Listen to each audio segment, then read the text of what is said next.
Florence Coussobex, je suis partenaire chez Olifan Group et je fais ce métier, j'évolue dans la gestion de patrimoine depuis toujours, c'est-à-dire un peu plus de 30 ans. C'est essentiel notamment pour les dirigeants d'entreprise et on en parle dès le début dans les stratégies patrimoniales parce que qui aujourd'hui peut dire qu'il ne subira jamais aucun aléa de santé au cours de sa vie professionnelle?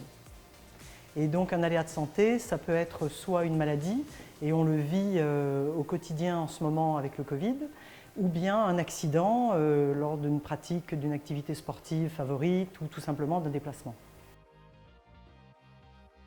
Pour un dirigeant d'entreprise, ne pas couvrir ce type de risque peut être tout à fait dramatique pour lui, pour son entreprise et ses collaborateurs, et puis bien sûr pour sa famille. Nous voyons trois types de conséquences en fait à une maladie ou un décès.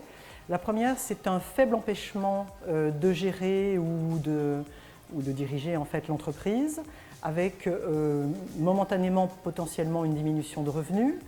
La seconde, c'est fort empêchement et là, la source même des revenus peut être diminuée. Il peut y avoir des problèmes de gouvernance, de gestion de l'entreprise.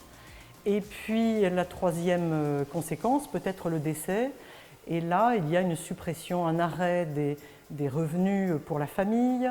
On subit une transition, une cession ou une transmission en fait d'entreprise, voire même une suppression d'entreprise. Et pour la famille, eh bien, c'est une diminution d'actifs.